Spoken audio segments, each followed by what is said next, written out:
In 2016, the Oxford Dictionary of English listed post-truth as the word of the year in response to Donald Trump's presidential campaign.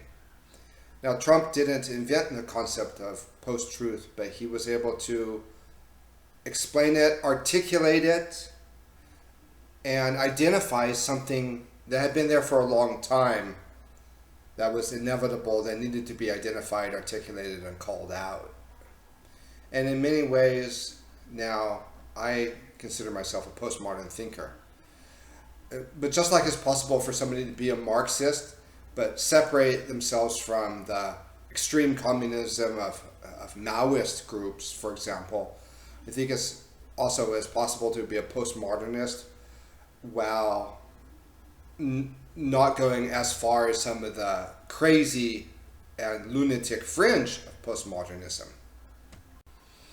When you've studied the paucity of evidence for official accounts and the falsity in these official narratives that take the world by storm, you realize just how far gone we really are in terms of the ship having sailed, for us living in a simulation, a simulated reality, where you don't even need the event. I mean, there was a time when postmodernists would argue about, well, you can't put value judgments on events because there's only the event, but the value judgments you assign to the events are ultimately an expression of power games.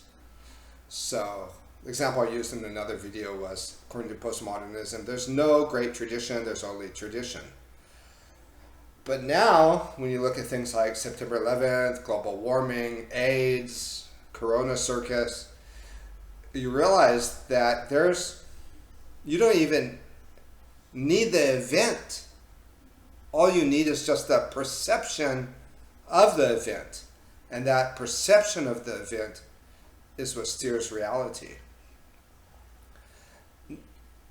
And in an operational sense, in a functional sense, whether we like to admit it or not, we're all postmodernists now. Take someone like Jordan Peterson, who apparently spends his evening writing speeches to refute postmodernism. No, I have a lot of respect for Jordan Peterson. I've learned so much from him, but these speeches that he gives refuting postmodernism, and he makes videos saying postmodernism is silly, stupid. He's a good example of somebody who, in an operational sense, in a functional sense, becomes a postmodern when confronted with hard truths. So, for example, if I were to approach him with a lot of my ideas, he would probably refer to my ideas in the same way that he's referred to others with those ideas. The lunatic fringe, right-wing conspiracy theorists. And what's he saying there when he refers to people like Alex Jones as the crazy right-wing extreme conspiracy theorists? With that kind of phraseology, he's saying that these people have assumed their conclusions based on mere political considerations. That's what the term conspiracy theory means. So somebody like Jordan Peterson won't even look at evidence that the United States government was involved in September 11th, because he already knows out of hand, he knows a priori that there can't be any evidence, and it's just crazy people that are conspiracy theorists and assume their conclusions. So functionally, he becomes a postmodernist, acting as if truth is relative. I'll give you another example. When Pope Francis became Pope, there was an Argentinian human rights organization that published an article in a major Argentinian newspaper saying that we should really think twice about electing this guy Pope, considering his actions during the dirty war in Argentina, where he not only supported the military dictatorship and all the human rights abuses, but he actually sent priests to be tortured by the regime. An Italian Catholic organization wrote an article in response to this, saying that the Argentine newspaper had relied on a structuralist interpretation to accuse Pope Francis.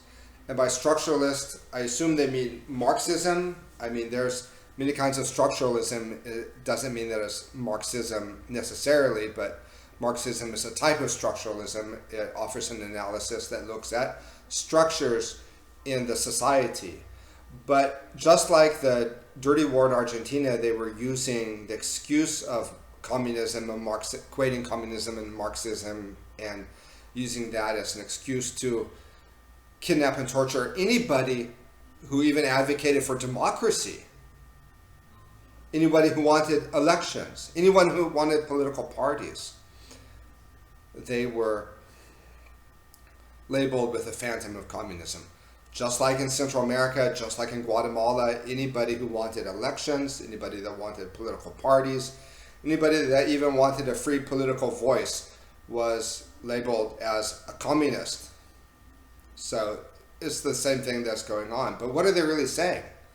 When that Italian Catholic magazine wrote that, they're saying that it doesn't matter what Pope Francis did or not, because ultimately, when he was Bishop of Argentina, the facts can be irrelevant. The facts of what he did, what he was involved in, it doesn't matter, because ultimately it boils down to the political analysis you use. And when Jordan Peterson dismisses the 9/11 truth movement, as I've heard him do, he's saying it doesn't matter what happened or not, because going in, the first consideration is these people are motivated politically, so I don't have to look at anything they have to say. He becomes a functional relativist. And while medical personnel, doctors, and countries' health ministries would dogmatize about it, they know this for sure, this is true, and therefore they have to use this pretext to take away our rights. When you confront them on the evidence, then they start saying, no, we can't know anything, it's all relative, nothing matters. Whether or not they believe that or not, maybe you can doubt whether they really believe that, because then they'll turn around and dogmatize. It might be their way to save faith, but that sure sounds like relativism to me. And according to traditional Christian ethics, when your country is involved in gross human rights abuses and over-the-top genocide and atrocities, by being quiet, you become complicit. Even those that criticize postmodernism from the right, people like Jordan Peterson and others, I'm sure they would agree with that. But the way they stay on the couch when these atrocities are happening is they just say that those people who are pointing them out over there, they're motivated by political concerns. So if ultimately we're just in a sea of power games, motivated by changing belief systems, then we really can speak of being in a post-truth age.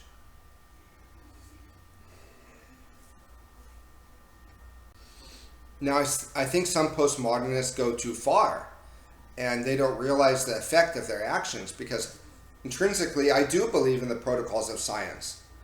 I do believe that we can know truth. And I had people writing to me saying, no, by you quoting one medical study, it's prioritizing one over others, because with so many medical studies, they all cancel each other out and they become irrelevant. That's not how the medical system, though, operates. They, at least ostensibly, they sign off on the protocols of science. So the moment we say we can't know anything, we're taking away from ourselves the tools that we need to be able to fight tyranny.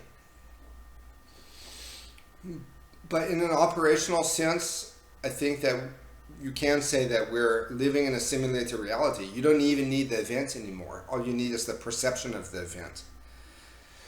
And people take it seriously.